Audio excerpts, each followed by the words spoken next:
주셨으니 다시 시작하겠습니다. 이 시간은 말씀을 시작하기 전에 제가 앞 시간에 좀 까먹었는데 제가 지금 실시간에 잠시 지금 휴대폰을 좀 보고 있었거든요. 왜 봤냐면 제가 저녁에 잠을 잘 못 자요. 그래서 어제 저녁에는 신경안정제를 병원으로 처방받아가지고 바늘을 먹고 잠자리에 들었는데 정신이, 눈이, 마음이 말똥인지 소똥인지 구분이 안 돼가지고요 잠이 안 와. 그래서 이제 나머지 바늘을 더 먹고 그러고 이제 잠자리에 들었는데 그래도 한참 후에 잠이 들었어요. 그래서 새벽에 이제 잠이 깨져가지고 이제 뭘 봤냐면은 용산에서 홍성까지 또 홍성에서 용산까지 오고 가는 열차 시간을 좀 확인해 봤어요. 왜 그러느냐면 여기 오시고자 하는 분들이 몇 분 계시기 때문에 그분들 때문에 지금 시간을 확인해 봤어요. 물론 지난번에 오시려면 미리 일주일 전에 최소한도 일주일 전에 좀 예약을 하셔야 된다라는 말씀을 드린 적이 있는데 그래서 다음 주가 20일인가 21일인가 다음 주가 20일인가요? 오늘 13일이니까 20일이네요. 다음 주가 이제 11월 20일인데 20일 걸 보니까 20일 당일 용산에서 출발해서 충남 홍성까지 왔다가 예배 후에 이제 올라가셔야 되는데 용산에서 내려오는 거는 열차가 시간이 있어 오전에. 그 대신 좀 부천을 떨어야 돼.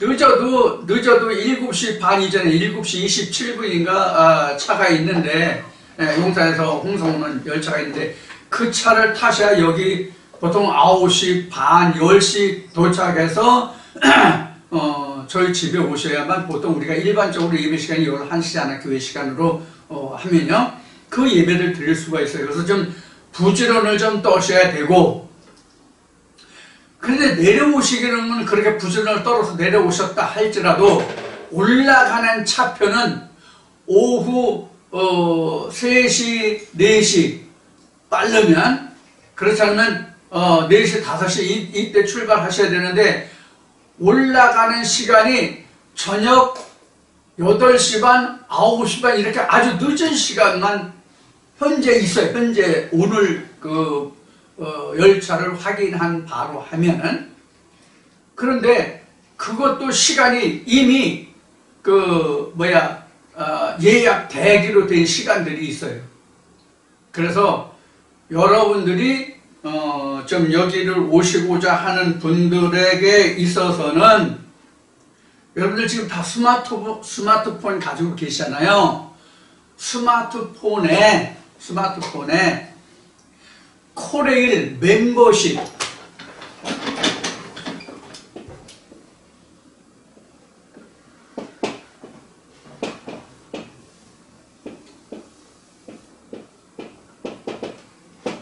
코레일 멤버십에 가입하셔가지고 그렇지 않으면 용산역까지 역에까지 가셔야만 편도를 구입하든 왕복을 구입하든 하실 수 있잖아요. 그런데 코레일 멤버십을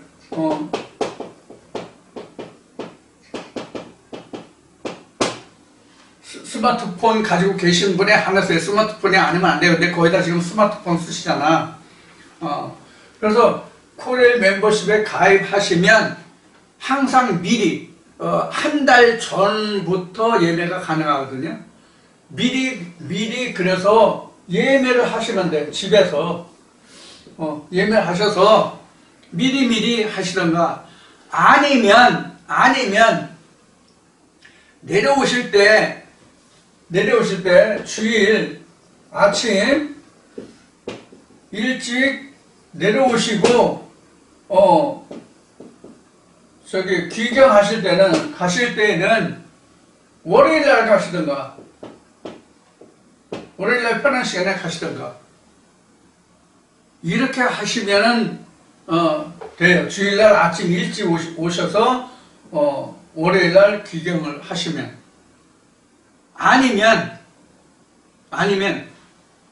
미리 미리 예매를 하셔가지고 미리 최소한도 아무리 늦어도 일주일 전에는 하셔야 돼요. 근데 지금 보니까 가을철이라 그런지 아니면 코로나 때문에 그동안 그 많이 제한되었던 것이 풀리니까 그런지 몰라도 지금 열차가 굉장히 지금 붐비거든요.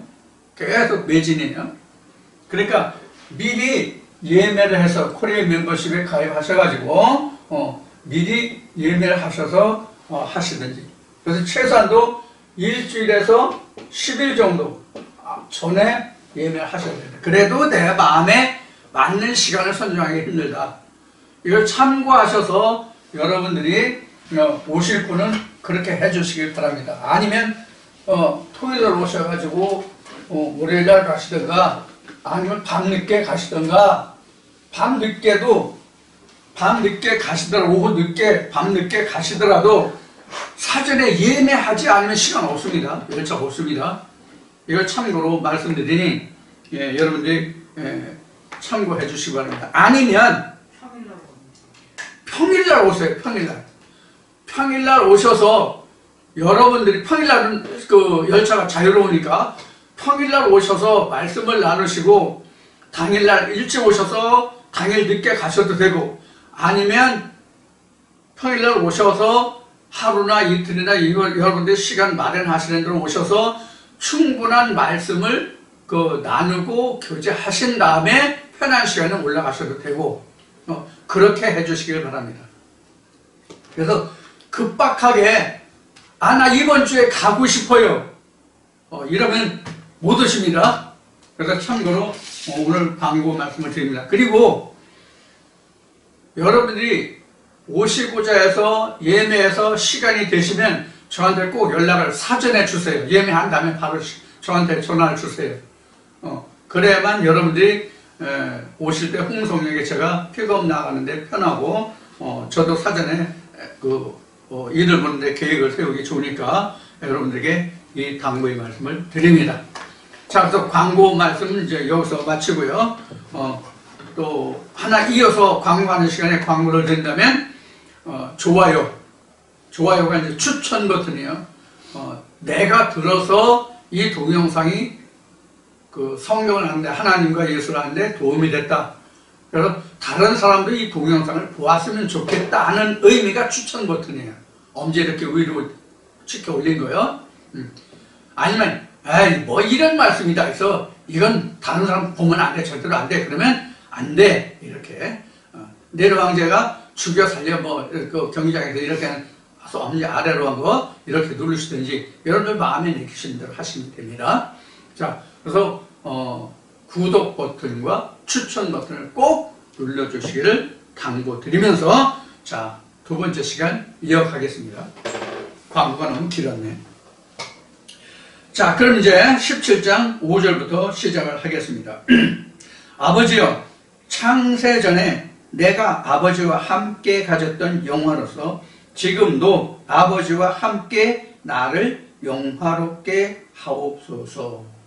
이제 영화에 대해서는 앞에서 말씀드렸고 여기서 우리가 좀 다시 공부할 것이 뭐냐면 창세에 관한 겁니다. 창세에 관한 거. 창세에 관해서 좀 오늘 말씀을 다시 나누기로 하겠습니다. 근데 여기서는 창세 전에 나와 가졌던 영화죠. 창세 전에 아버지와 함께 가졌던 영화로서 영화롭게 이렇게 이제 지금 이야기하고 있어요. 세상에서 영화롭게 하였사오니 5절에 아버지여 창세 전에 내가 아버지와 함께 가졌던 영화. 창세 전에 아버지와 함께 가졌던 영화. 이게 무슨 뜻일까? 여기에 지금 상당한 내용이 들어있어요. 우리가 창세 전이라고 하면은 신학적으로 우리가 알 때에 창세 전이라고 하면 우주 만물이 생성되기 전이 창세 전이죠. 신학적으로 말하면 자, 창세 전이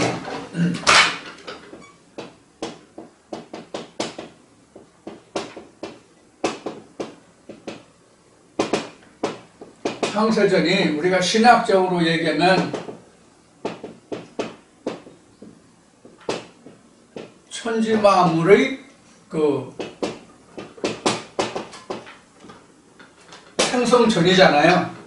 창세전이라는 것은 신학적으로 보면 천지 만물, 우리가 현재 살고 있는 우주 공간이 생기기 전, 생성되기 전이 창세전이잖아요.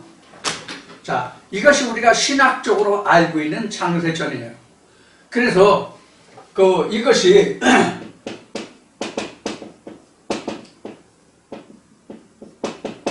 과학계와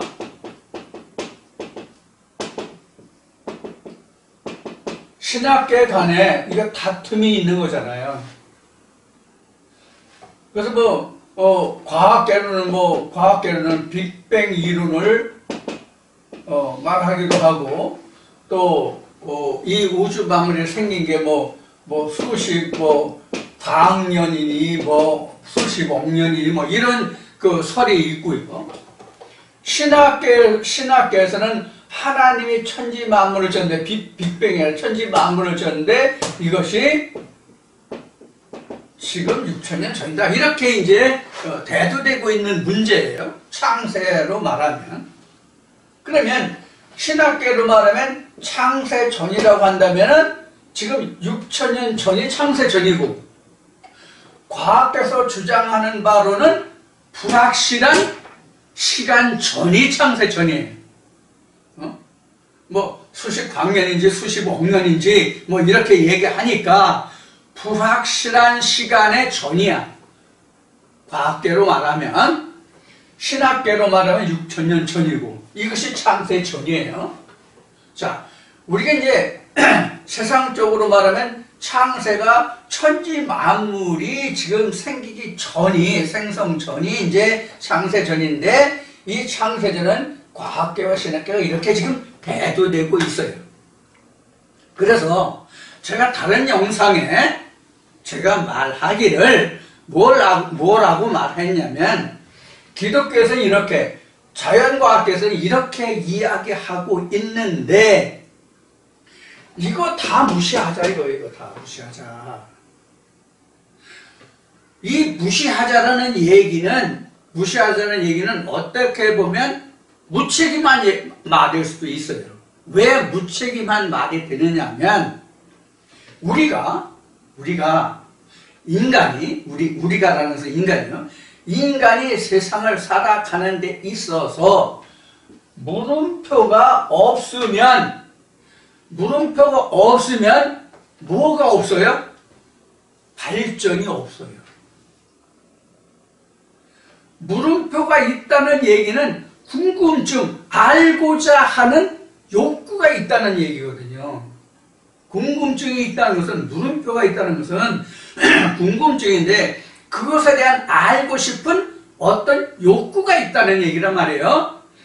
인생이 살아가는 데 있어서 그런 욕구가 없으면 뭐가 없다? 발전이 없다. 발전이 없다, 욕구가 없으면.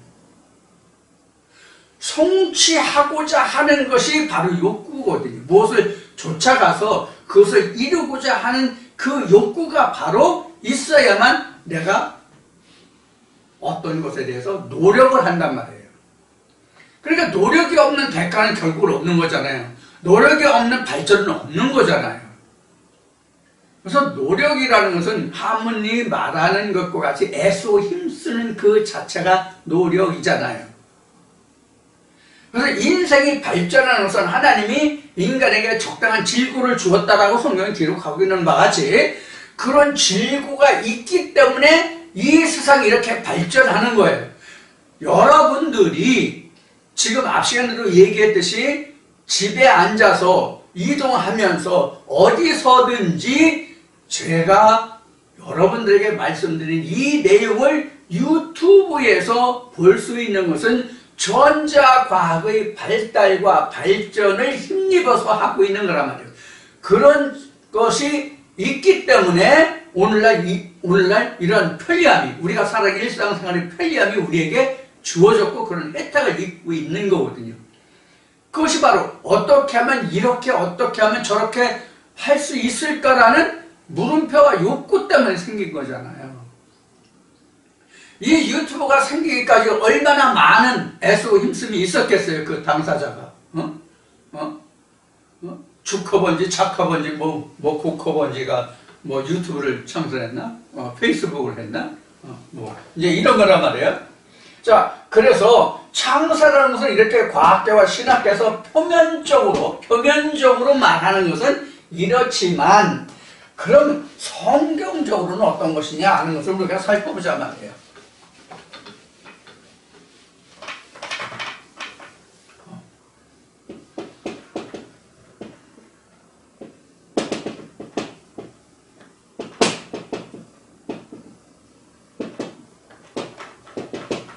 성경적인 창세론을 보자고요. 성경적인 창세론을 보면은 이거예요. 지금 창세 전이라고 하는 것은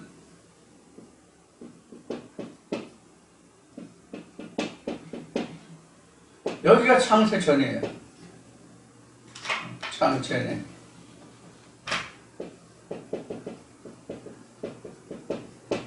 여기가 창세.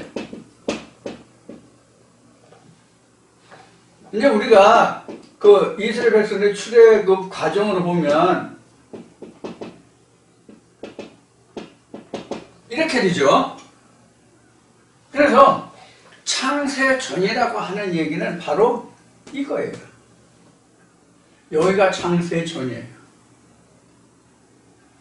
창세라고 하는 것은 다른 말로 하면 영생의 시작이에요. 창세라고 하는 말은 하나님의 입장에서, 예수 그리스도의 입장에서 창세라는 말을 보면 영생의 시작이라고. 그래서 이 성경적인 창세론을 말한다면 여기에서 무엇이 나오냐면, 무엇을 우리가 먼저 이해를 해야 되냐면 예수의 존재론을 우리가 얘기해야 돼요. 예수의 존재론을 우리가 얘기해야 된다고. 창세를 말하려면, 성경적인 창세론을 말하려면, 실은 조직신학에서 이제 그 창세에 관해서 배우는 이제 조직신학의 부분이지만, 이 성경적인 창세론을 말하려면 예수를 반드시 거론하지 않으면 창세가 언급이 아예 안 돼요. 언급이 안 된다고. 그래서 전에 여러분들에게 이 설명을 드릴 때 여기가 창세기 1장, 창세기 2장, 3장 이렇게 설명한 거예요, 이게. 그럼 창세가 어디서부터 돼? 창세가 실제 창세는 창세기 3장부터 창세가 되거든. 여기가 가나안 부민이잖아. 근데 실제로 에덴, 이제 여기 창세기 3장에서 이제 에덴으로 나오죠. 창세기에서는 창세기 2장에 에덴이 나오죠.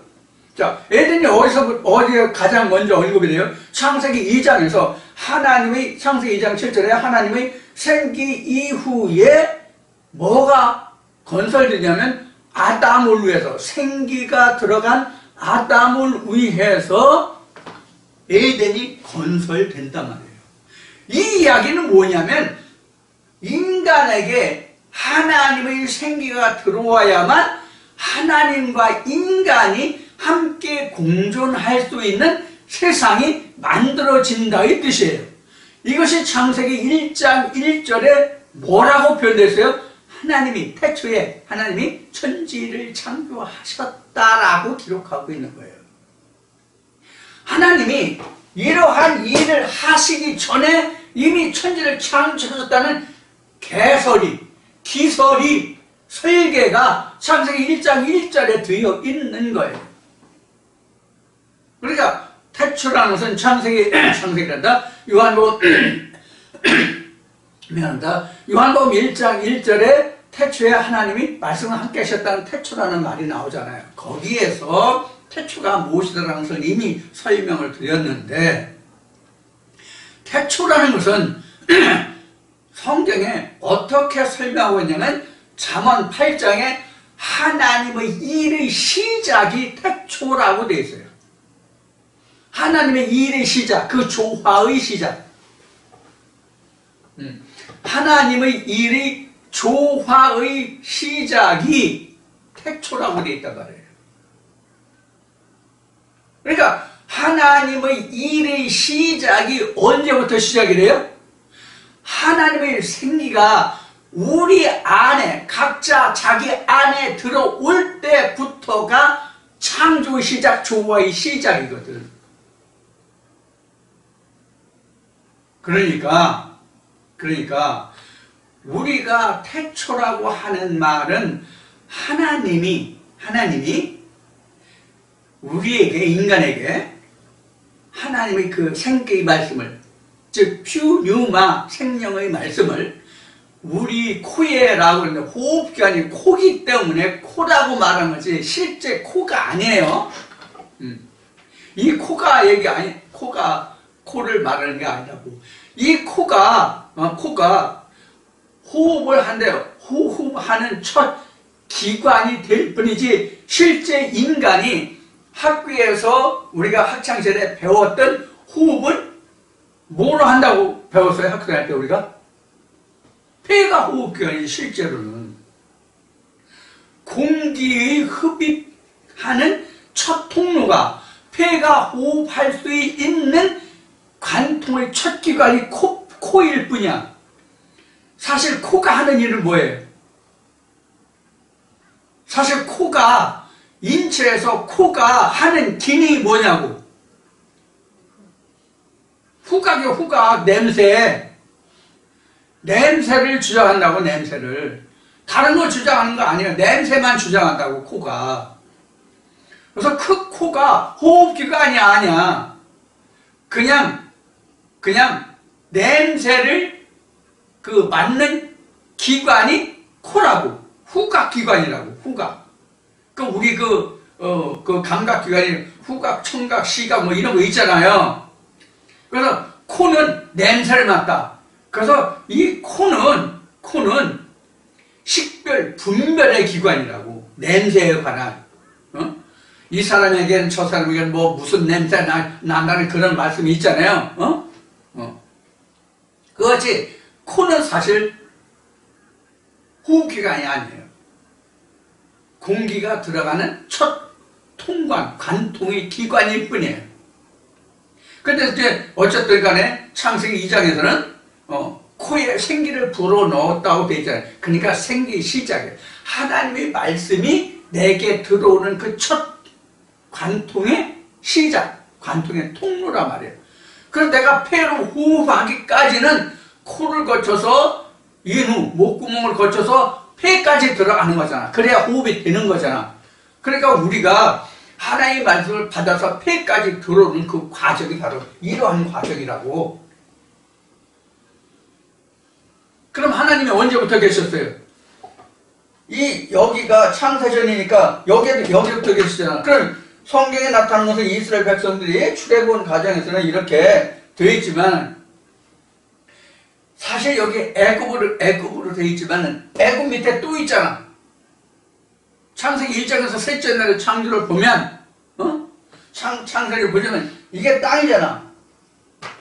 여기 바다라는 것이 또 있잖아. 이 바다가 세상을 얘기하는 거거든요.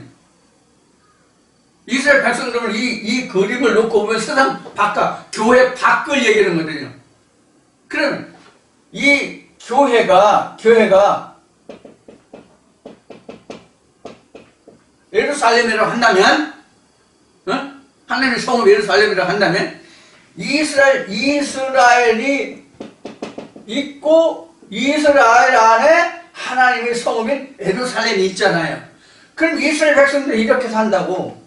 여기 이렇게 교회 밖에, 교회 이스라엘 백성들이지만 이 사람들은 여기 왔을 때에만 예루살렘에 들어오고 나머지는 뭐예요? 바다, 세상에 있는 거예요. 일반 세상이에요. 이런 생각 안 해보셨죠? 그러니까 바다라고 하는 얘기는 창세기 1장에서 셋째 날 창조에 바다가 나오는데 땅을 아래 물을 나눠서 땅과 바다로 이렇게 나오죠. 이것을 이제 무치라고 나오죠. 이 무틀 바로 땅이라고 했더니 이렇게 나오는데 바로 이런 개념이 있단 말이에요. 그래서 교회 들어왔을 때만 예배 드리러 왔을 때만 내가 하나님과 함께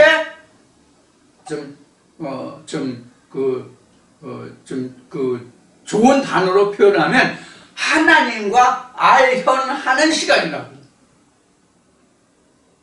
하나님과 알현하는 시간. 그 알현하는 그 시간이 우리는 예배라고 하는 시간이에요. 예배 시간만 내가 하나님과 함께 하는 시간이에요. 그럼 하나님과 함께는 알아가는 시간은 뭐냐? 하나님과 예배하는 시간은 뭐냐? 하나님과 함께 하나님의 일을 내가 하는 그 시간이 하나님을 알현하는 시간이야. 나머지는 우리가 세상 중에 있잖아요. 바다에 있잖아요. 그럼 여기는 하나님이 안 계신가? 여기는 안 계신가? 여기는 안 계신가? 여기만 계신가? 하나님이? 아니잖아. 예? 하나님은 어디에서든지 다 계시잖아. 그 표현이 성경에는 하나님이 이스라엘의 하나님만 되느냐 이방인의 하나님도 되느니라 이렇게 말씀해 성경은 기록하고 있는 거예요. 그러면 이방인의 하나님도 된다는 얘기는 내가 하나님의 보좌인 이 에덴 가나안이 형성되기 전에도 하나님이 계셨다는 뜻이에요. 지금 여기는 창세 전의 영화로움이라는 것은 예수는 이미 이렇게 돼 있다는 얘기거든. 이미 이런 부분이 다 있다는 얘기거든. 그럼 창세 전이라는 것은 예수가 이 육신을 말하고 여기는 하나님의 영을 얘기하는 거란 말이에요. 그럼 우리도 육신으로 있을 때도 하나님이 안 계셨어? 하나님을 내가 접하지 못할 그때는 하나님이 안 계시고 하나님을 접한 그때부터 하나님이 계신 분이냐고. 아니죠. 하나님을 내가 접하기 전에도 하나님은 계셨고 내가 알기 전에도 앞에서 얘기했듯이 4절이나 3절에서 얘기했듯이 유일하신 참 하나님과 그의 보내신 자 예수 그리스도를 내가 알지 못했을 때에도 누가 있었다? 하나님과 유일하신 참 하나님과 그와 함께하는 예수가 있었다 이런 얘기란 말이에요. 그것이 예수가 말하는 창세 전이고 우리도 창세 전에 그 예수가 지금 내게 와야만 나는 그때부터 무엇을 건설해? 에덴을 건설하는 거예요.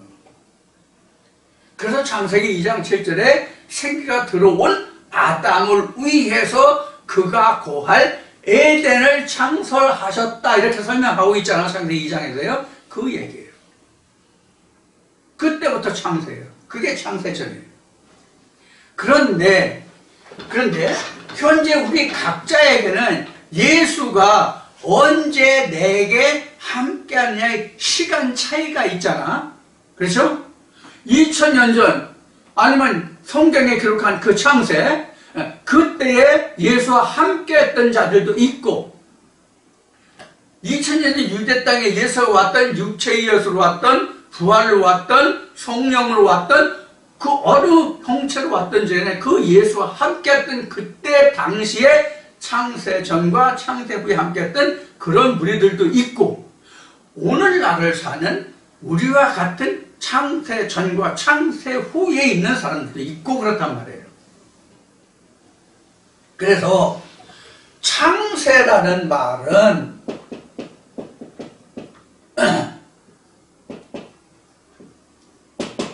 22절부터인가 21절부터인가 22절부터인가 보면 이 창세라는 설명이 나와요.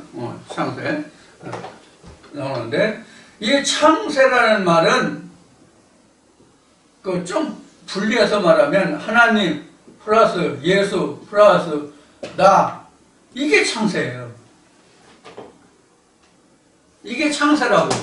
하나님과 예수 그리스도와 나와 합하는 그 시간이 창세라고.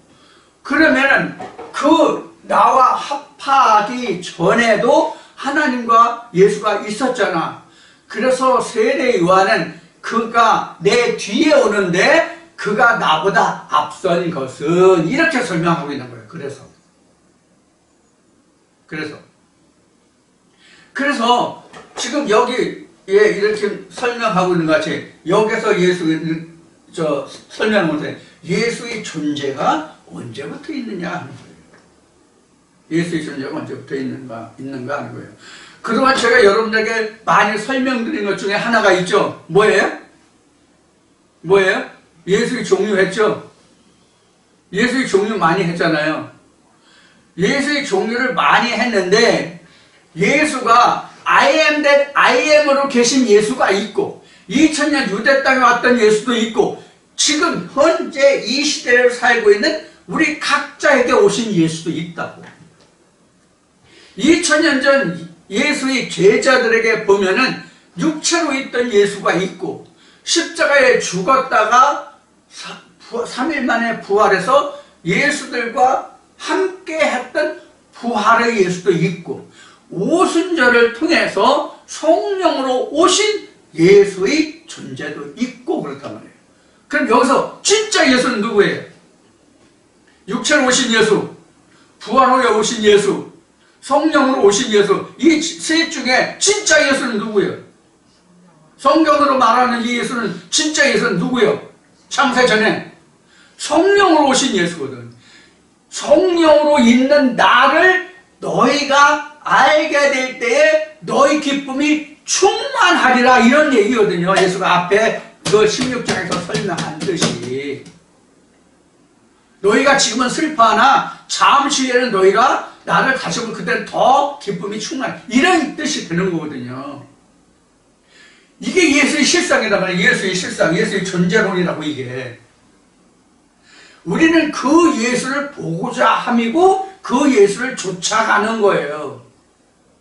우리는 육체로 시작해서 부활의 예수를 보고 성령의 예수를 보고 그래야 끝이야. 우리도요. 성령의 예수를 볼 수 있어야 끝이라고 예수가.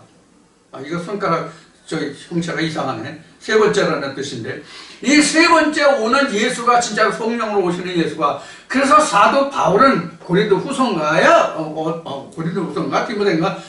편지에 내가 이제까지는 모든 성경을 하나님 말할 때 육체대로 알았으나 이제는 육체대로 알지 않기로 한다. 예수 그리스도에 관해서 그렇다라고 증거하는 거예요. 우리도 이 세 가지 관문을 다 고쳐야 돼. 그래야만 예수가 여기서 말하고 있는 창세 전에 아버지가 나와 함께 했던 영화를 얘기할 수 있다. 그래야 내가 하나님께 영광을 돌릴 수 있는 거예요. 그래야만.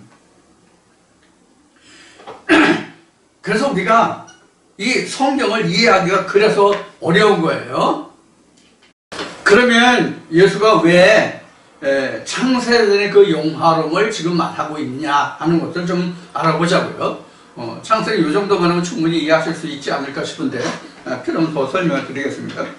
그럼 왜 예수가 이 창세전에 아버지가 예수와 함께 했던 그 영화를 얘기하고 있느냐 하면은 그 앞에 예수가 1절, 2절 보면 영화롭게 하사 아버지께서 영화를 받아주시기를 원한다 이렇게 했고 제자들에게 그 생명을 줘서 그들에게 영화롭게 했다는 말씀을 하잖아. 예수가 그 영화를 위해서는 무엇이 존재되어야 되냐면 예수가 창세전에 하나님과 함께 했던 그 영화가 있어야만 그것이 아버지에게서 내게 주신 것이라는 것이 증거 입증이 되잖아요.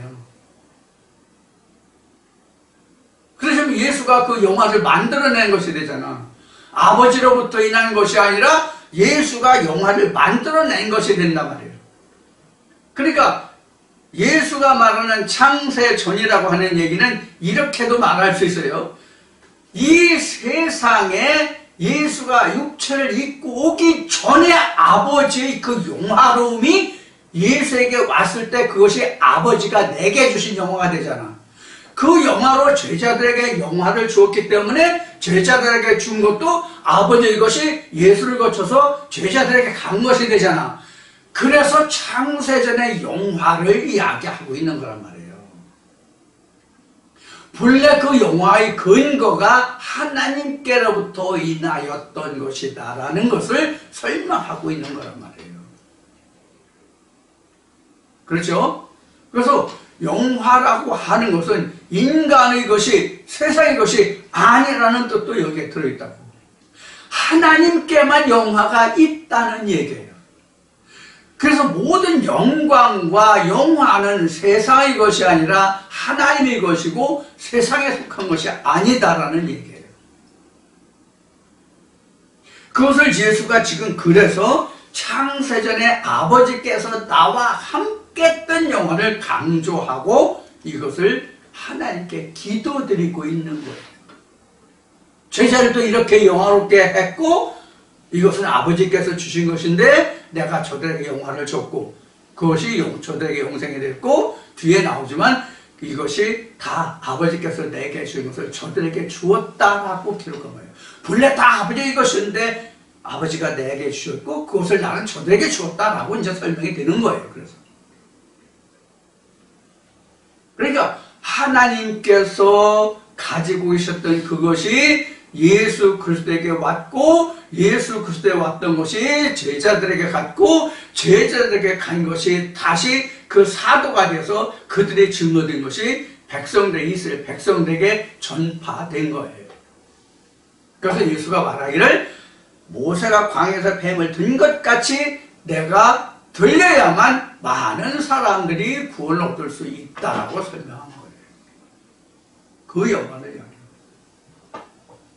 자, 그래서 지금 5절에 기록된 이 말씀이 아버지여 창세 전에 내가 아버지와 함께 가졌던 영화로서 지금도 아버지와 함께 나를 영화롭게 하옵소서. 이렇게. 그래 6절 보면은 6절 보면은 세상 중에서 내게 주신 사람들에게 내가 아버지 이름을 나타내었나이다. 저희는 아버지의 것이었는데 내게 주셨으며 저희는 아버지의 말씀을 지켰나이다. 이렇게 했어요. 그 6절에서 그 예수가 기도하는 이 말씀을 이 내용도 보면은 세상 중에서 내게 주신 사람들 이랬어요. 여기서 세상이라고 하는 것은 뭐 헬라어로 뭐 세상이 뭐 코스모스네 뭐 장미네 백합이네 뭐 여러 가지 말들을 하지만 코스모스 백합 뭐 장미 다 필요 없어요. 이거 필요 없어. 그런 코스모스를 이야기하는 게 아니라 말이에요. 응?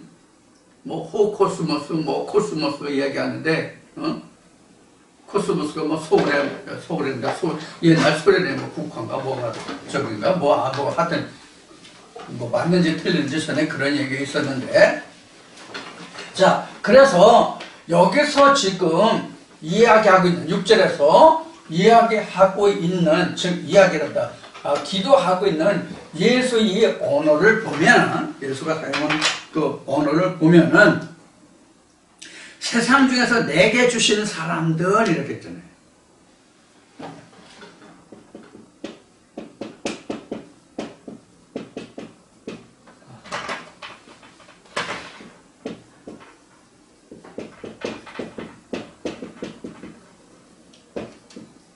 이렇게 되잖아요. 이게 세상이 뭐냐 이거예요. 코스모스인지 백합인지 장미인지 국화인지 이거 소용없다고 이거 백날 해봐야. 호코스모스인지 뭔 바흐는 코스모스인지 모르지만 왜 바흐는 코스모스라고 얘기하는지 알아요? 호가 원의 일부 어느 각도만큼의 거리를 호라고 얘기하잖아요. 그래서 그 생각이 나서 호코스모스인지 원코스모스인지 그렇게 얘기하는 거예요. 자, 그래서 이 세상이라고 하는 말은 뭐냐면 인간들, 사람들이죠. 그러니까 인간들, 사람들 그런 뜻이다. 이러한 인간들, 사람들 중에서 내게 주신 자들. 뭐예요? 제자들이죠. 이 제자들이라고 하는 것은 2000년 전으로 보면은 12명의 그 제자를 삼은 것을 말하지만은 이 제자라는 것을 다른 뜻으로 얘기하면 그 유일하신 그 4절인가 3절인가 나왔죠. 유일하신 영생에 대해서 영생 요한복음 17장 3절인가인데 맞나? 3절에 3절에 이렇게 나타난 여기 이 말씀으로 함께하는 자들 모두가 다 예수의 제자들이에요. 이들이 다 제자들이에요. 오늘날 이 말씀으로 함께하는 저와 여러분들이 모두도 예수의 제자들이에요. 왜 예수의 제자들이냐? 왜 예수의 제자들이냐? 예수는 아버지 속에 있잖아요. 예수는 아버지 속에 있잖아요. 이 표현이 어디 있어요? 요한복음 1장 1절에 있잖아. 그가 하나님과 함께 계셨는데 말씀으로 계셨다 이렇게 됐잖아.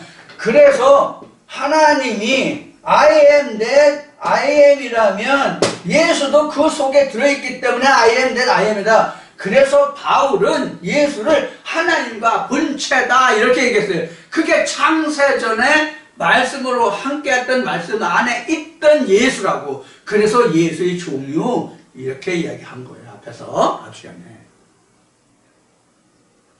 이게 진짜 예수는 이 예수가 이가 진짜 예수가 말한 대로 아버지께서 보내신 자, 즉 유일하신 참 하나님으로부터 보냄을 받은 자를 아는 것 이렇게 얘기했단 말이에요. 이것은 곧 성령이라고. 이것은 곧 성령을 말한다고. 창세전에 아버지와 함께했던 그 영화로움으로 말하는 그 예수는 I am that I am, 즉 말씀 속에 들어있는 예수를 이야기한다고. 2000년 전 유대 땅에 육체를 입고 온 예수를 말하는 것이 아니라 2000년 전 유대 땅에 왔던 예수도 본인의 입으로 지금 이 말씀에 기록한 바와 같이 창세전에 그 영화로움을 자기도 영화로 입은 자요. 그 영화로 제자들에게 영화를 주었고 그 영화를 받은 제자들은 또 그 영화로 사도들로서 그 영화를 많은 구원의 백성들에게 주었고 그 영화가 지금 오늘날까지 우리에게 전해져서 지금 우리도 그 영화를 말하고 있고 그 영화로 하나님께 돌려드리고 있는 거거든요. 언더스탠드예요? 어바브스탠드예요? 어바브스탠드가 되면 안 됩니다. 언더스탠드가 돼야 됩니다. 자, 이렇게 우리가 세상 중에서 내게 주신 사람들이라고 하는 것은 세상에 수많은 사람들이 있잖아요. 그 중에서 예수가 유대인들에게 보내졌기 때문에 그 유대인들이 지금 여기서는 세상이라고.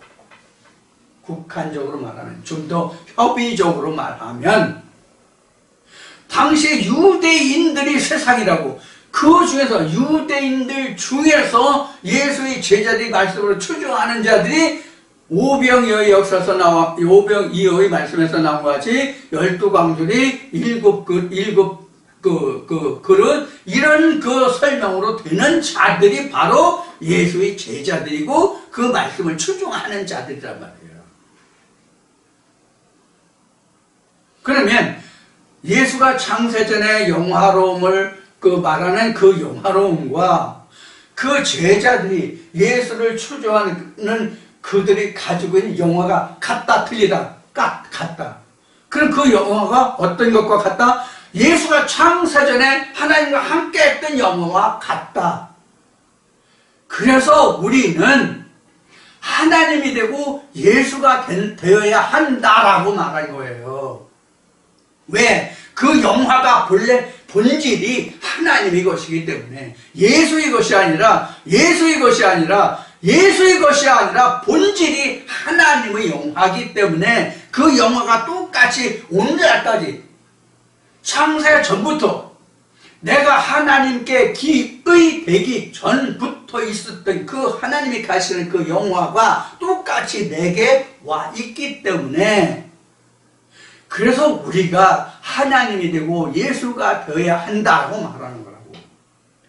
그것이 곧 영화요, 그것이 곧 하나님의 것이 된다, 그런 얘기잖아. 잘 이해가 됐죠? 자, 그 다음에 보겠습니다. 이제 창세는 이제 이 정도 하면 여러분들이 충분히 이해하실 수 있을 거고, 이미 말씀드린 바와 같이 요한복음이 끝나면 창세기 1장부터 3장까지 다시 리뷰를 해서 별도로 공부를 하려고 하니까 그때 다시 또 언급이 될 겁니다. 자, 그래야만 그 영화가 가고, 그래야 그 지금 6절 뒤에 나오는 저희는 아버지의 것이었는데 내게 주셨으며 저희는 아버지의 말씀을 지켰다. 아버지의 말씀을 지켰다는 게 뭐예요? 영화를 영화로서 지켰다는 뜻이 돼요. 예수 그리스도의 말씀을 지켰다 이 뜻이 돼요. 예수 그리스도의 말씀을 지켰다 이 뜻은 아버지의 영화가 내게 이 영화 똑같은 영화잖아. 그 영화가 제자들에게 갔잖아. 그래서 내 말씀을 지켰다는 것은 그 영화를 지켰다는 거예요. 그것이 본래 아버지의 것인데 제자들에게 갔다는 뜻이에요. 그들을 세상 중에서 저들 내게 주셨다는 얘기예요. 본래 아버지의 것인데 내게 주셨다. 영화가 아버지의 것인데 그 영화를 가진 사람들을 지금 나의 제자들로 주셨다 이거예요. 그러니까 이것이 다 아버지의 것이다. 내 거 아니다. 아버지의 것이다. 이런 뜻이에요. 이것을 다시 오늘날 나로 말하면, 각자 나로 말하면, 지금 내가 받아가진 하나님의 말씀 내 거야? 아니잖아. 하나님의 것이잖아. 본래 아버지의 것인데 오늘날 내게 주신 거잖아. 그래서 내게 주신 것이 이게 내 거가 아니라 하나님의 것이다. 그래서 하나님의 것이기 때문에 내 육신을 벗으면, 장막을 벗으면 이 영화가 하나님의 것이기 때문에 아버지의 보좌에 간다. 오케이? 간단하잖아요. 그런데 그걸 모르기 때문에 뭐 우리가 죽으면 뭐 백보자 앞에서 심판을 받느니 삼판을 받느니 그런 이야기를 하는 거예요. 자, 오늘 하루를 놓고 이야기합시다. 심판에 관해서. 오늘 하루 2022년 11월, 오늘이 며칠이에요? 13일이잖아요. 2022년 11월 13일 교회 다니는 사람들 중에서 하나님과 예수와 성령을 말하고 믿는다고 하는 사람들 중에서 오늘 몇 명이 죽겠어? 몇 명이 죽겠냐고. 예를 들어서 100명이라고 합시다. 100명. 예를 들어서 우리 지구촌에서 100명이라고 예를 들어봅시다. 그럼 백보자 하나님이 심판하시는데 오늘 100명을 심판한다고 생각해봐. 하나님이 오늘 100명을 심판한다고 생각을 해보자고. 하루에 100명 어떻게 심판해? 사람마다 살아온 모든 상황이 다 틀린데, 옳고 그른 시시비비를 일반 재판 법정에서 그렇게 재판을 한다고 해봐. 하나님 언제 주무시냐고. 하나님 언제 쉬냐고. 하나님 심판하시는 나한테는 하나님이 내가 어떤지를 어떻게 나를 역사하시고 함께 하시냐고. 생각해보세요. 인간적인 차원에서 생각해보시라고. 이럴 때 목사들이 하는 말이 딱 하나 있어. 뭐죠? 전지전능. 전지전능 하나 있어. 전지전능. 그럼 하나님이 몇이야? 하나님 몇이냐고. 앞 시간에 에베소 4장 얘기했지만 하나님 한 분이잖아. 하나님의 한 분이야. 그럼 그 한 분이 오늘 100명 죽어서 100명 심판하시는 자리에 계셔. 그럼 나한테 오늘 하나님 어디냐고. 한 분인데.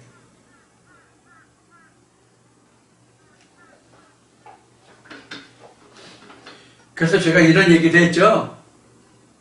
인간의 상식으로 이해할 수 없으면, 설명할 수 없으면 그것은 하나님이 아니다. 성경이 아니다.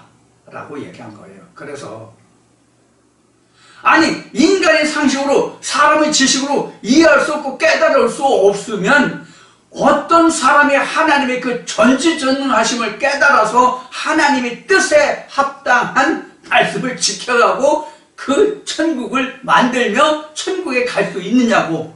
아, 역시 답이 전지전능한 하나님이시라서? 아니 인간의 지식으로 상식으로 세상 지식으로 이해를 못하는 하나님을 이해 못하는데 어떻게 우리가 하나님을 알아서 하나님 자리에 가겠냐고. 하나님 자리에 천국에.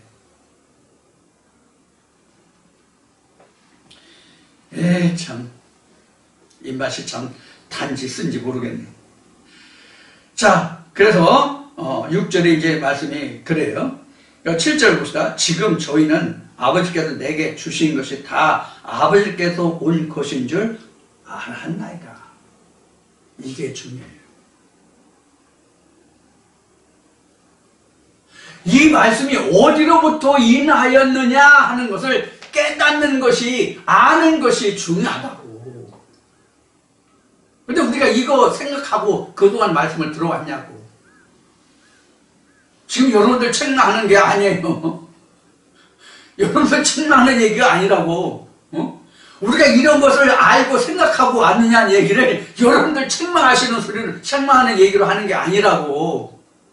내가 그랬다는 얘기를 하는 거예요. 나도 이 말씀이 과연 어디로부터는 인하였는가 하는 것을 생각하고 말씀을 들었냐고. 들은 적이 없어. 난 그렇게 한 번도 그렇게 들은 적이 없어. 언제까지? 내가 하나님이 계신지 여부를 하나님께 진짜 죽고 살기로 무릅쓰고 하나님께 물어서 그 답을 얻기 전에는 이런 걸 전혀 생각을 안 했다니까. 여러분들은 어떠하셨느냐? 여러분 따져 묻고 들으셨나요? 지금 생각하면 헛웃음뿐이 안 나오는데, 그래도 내가 교회 다닌다, 하나님 믿는다, 예수를 믿는다, 뭐 장래 소망이 뭐 천국 가는 것이다, 이랬던 때가 저도 있었다고요. 여러분들은 어떠하셨는지 모르겠지만, 그러니까 허무맹랑한 허공의 메아리를 붙들려고 쫓아가려고 했던 때가 있었단 말이에요, 저에게. 근데 오늘날 참 하나님 음성이 내게 임하였다니 참 감히 감당할 수 없는, 나 같은 인생은 감히 감당할 수 없는 언감생신 생각조차 할 수 없는 은혜가 내게 임한 거죠. 자, 그래서 지금 저희는 아버지께서 내게 주신 것이 다 아버지께서 온 것인 줄 알았다. 그러니까 제자들이 이제 깨달았다. 아, 예수가 어떤 존재이고 왜 저가 우리에게 이런 말을 하는지 그것을 이제 제자들이 다 깨달았다. 이것을 지금 예수가 지금 제자들을 위해서 하나님께 구하는 거예요. 어떻게 하나님께 이것을 구하는지 뒤에 이제 적나라하게 나와요. 뒤에. 자, 봅시다. 7절 봤죠? 8절 봅시다. 나는 아버지께서 내게 주신 말씀들을 저희에게 주었사오며, 이게 내게 주신 말씀을 저들에게 주었다는 것이 창사전 아버지께서 나를 영화롭게 한 그 영화로운 말씀을 주었다 이 뜻이 돼요. 그냥 세상 누구나 하는 말을, 내가 배우고 익힌 말을, 공부한 말을 주었다 이 뜻이 아니에요. 그래서 8절 보면 나는 아버지께서 내게 주신 말씀들을 저에게 주었사오며, 그래서 유일하신 참 하나님과 그 보내신 자를 아는 것이라고 얘기하는 거예요. 자, 주었사오며 저희는 이것을 받고 내가 아버지께로부터 나온 줄을 참으로 아오며 아버지께서 나를 보내신 줄도 믿었습니다. 자, 여기서 믿음이라는 말이 나오죠. 믿었다. 그 믿다는 동사지만 믿음은 명사로 나오지. 우리가 사전적인 의미는 믿음이라는 것은 명사로 나오지 않아 이름시로 나오지만, 사실은 이 믿음이라는 것을 제가 품사를 어떻게 이야기했는지 기억하시는 분 계신가요? 동명사다. 동명사다, 믿음은. 그리고 우리가 믿음이라는 이 영어 단어가 참 나는 이게 의미가 상당히 깊다고 봐요. 그래서 이 언어라는 것이 그래서 이제 그 생명이에요. 이 언어라는 것은 그냥 언어는요 죽은 것이 아니라 언어는 살아있는 거예요. 언어는 생명이 있는 거예요. 언어는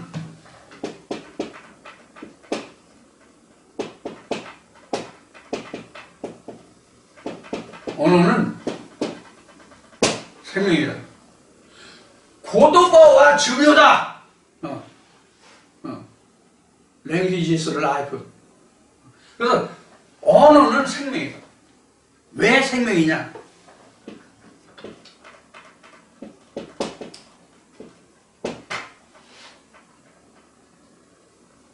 이거를 다시 쓰면 이거잖아요. 이게 현재 동사잖아. 살아있는 것은 지금 현재다. 그래서 언어가 생명력이 있는 거예요. 그런데 언어를 가진 것은 사람뿐이 없는 거예요. 그런데 이 언어는 요한복음 1장에서 하나님의 것이 언어다라고 된 거예요. 그러면 이 언어라고 하는 것은 사람만이 가지고 있는데 이 언어가 하나님의 언어도 있고 사람의 언어도 있다는 얘기예요. 제 얘기 아니에요. 시편 78편에 나와 있어요. 시편 78편에 나와 있다고.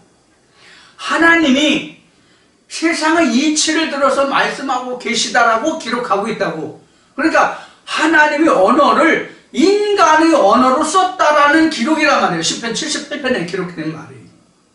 그 말을 풀어주는 것이 뭐냐면 복음이에요. 하나님의 언어를 인간의 언어로 기록했다 이 뜻이 시편 78편이 있는데 이것을 다시 인간의 언어를 하나님의 언어로 풀어주는 것이 뭐냐면 복음인데 그것을 우리는 설교다라고 이야기하는 거예요.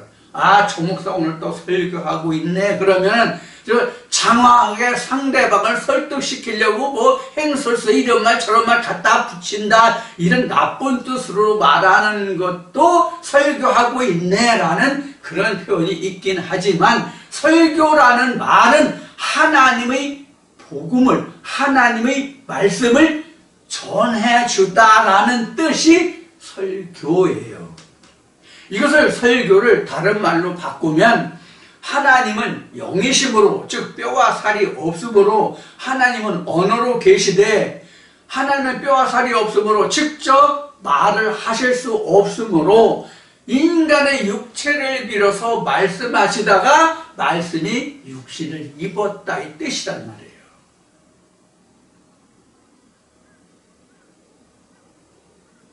이해가 되시죠? 그래서 언어는 그래서 생명인 거예요. 그래서 인간에게만 하나님의 복음이 증거되고 하나님의 복음이 전해질 수 있는 것인데 조직신학, 신학에서는 동물에게도 영이 있느니 없느니를 조직신학에서는 내용을 넣고 있다고 조직신학에서는 조직신학 또는 교의학 이렇게 얘기했는데 그 필요 없는 것을 거기에 넣고 있다고. 그것을 왜 넣고 있냐면 성경에 창세기 전도서에 보면은 사람과 짐승혼이 나오죠. 그래서 짐승을 조직신학에 넣은 거야. 그게 짐승이 그런 짐승이 아닌데. 로마서 8장에 기록된 말씀하지 그리스도의 영이 없으면 짐승이거든. 하나님의 생기가 없으면 사람이 돼. 하나님의 사람이 아니잖아. 그걸 짐승이라고 한 거거든. 그게 전도서 3장의 결론이잖아. 사람의 혼은 하늘로 가고 짐승의 혼은 땅으로 가는 걸로 누가 알냐 이렇게 나왔죠. 이 짐승 때문에 짐승도 뭐 영이 있느니 없느니 혼이 있느니 없느니 뭐 얘기하는 거야.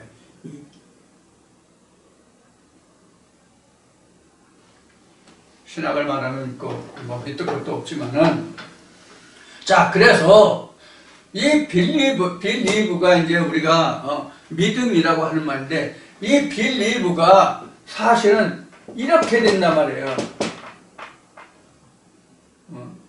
빌리브 이렇게 believe. 이거 동사란 말이에요. believe 플러스 ing. 이게 동명사죠? 동사이면서 명사.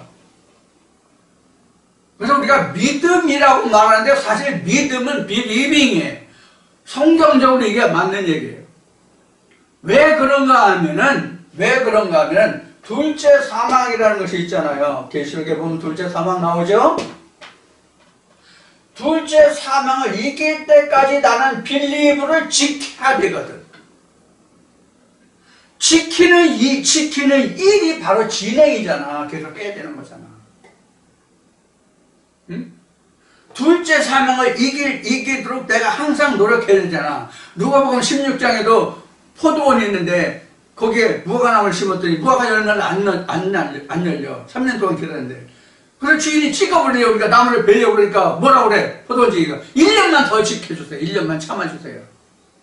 그래서 올해 풀을 파고 고름 주어서 열매를 맺으면 좋고 안 맺으면 그때 찍어버려서 그러잖아. 그 1년이 지금 나의 평생이에요. 믿음의 평생. ing 기간이라고.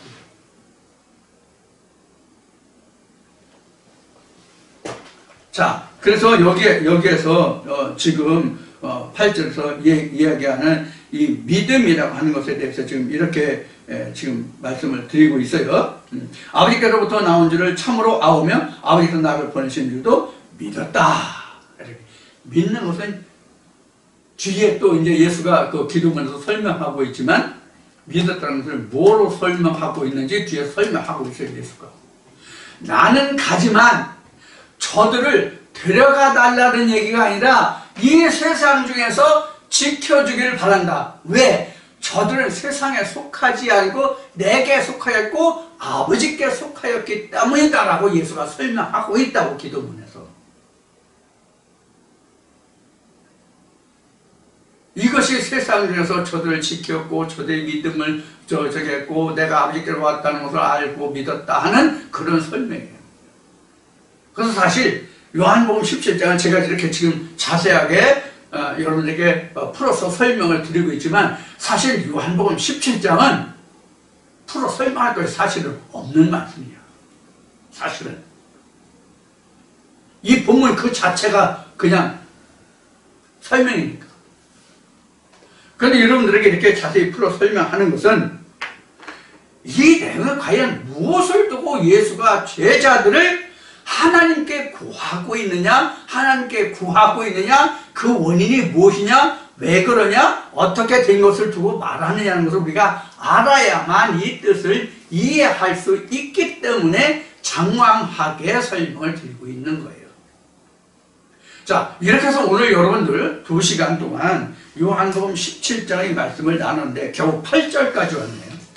겨우 8절까지 왔어요. 창세에 대해서도 설명할 것이 많은데 그냥 대략적으로만 설명을 드리고 지금 설명을 했는데도 지금 2시간 동안을 했는데 지금 8절까지 뿐이 못했어요. 그만큼 지금 예수가 그 제자들을 자기가 아버지께로 가면서 내가 아버지께로 와서 아버지께로 다시 간다라고 말했잖아요. 아버지께로 가면서 이 제자들을 어떻게 세상 중에서 지켜주시기를 그리고 저들이 어떻게 이 믿음을 지켜가기를 그리고 어떻게 저들이 일하기를 하나님께 구하고 있는 거거든요. 지금 우리가 이 부분을 대제사장의 기도라고 했지만 사실 이게 우리가 항상 기도할 부분이에요. 우리가 온전히 말씀으로 들어가서 말씀 안에 있으면 항상 우리가 이것을 구해야 되거든요. 그럼 우리 각자에게 그 제자는 누구냐? 내 영혼이에요. 내 영혼 하나가 12제자라고. 그 중에서 어떤 한 말씀이 나를 팔지 모르니까 그 한 놈이 어떤 말씀일지 각자가 다 다른데 그 놈이 가룟 유다의 역할을 할 거라고.